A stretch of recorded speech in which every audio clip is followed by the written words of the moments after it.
Madam কি ব্যাপার মোকলেস, তোমার স্যারের জুতো পলিশ করা হয়নি এখনো? ম্যাডাম ওই মুসিটা আজকে চলে গেছে আর কয়ে গেছে যে কালকে সকালে বাসায় আয়া স্যারের জুতা পালিশ করে দিব। না না, সে কেন বাসায় আসতে যাবে? আমি তো এগুলো পছন্দ করি না। তুমি আমাকে রিকোয়েস্ট করেছিলে যে সে নাকি তোমার স্যারের জুতো পলিশ করতে চায়, এজন্য আমি পারমিশন দিয়েছি।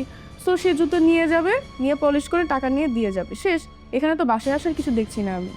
না মানে শোনো, এসব মুচি নোংরা মানুষজন আমি আমার বাসায় ঢোকাতে চাই না। তুমি কালকে সকালে ওনাকে গেটের সামনে আসতে বলবে, জুতো নিয়ে পলিশ করে টাকা দিয়ে ওনাকে বিদায় করে দিবে।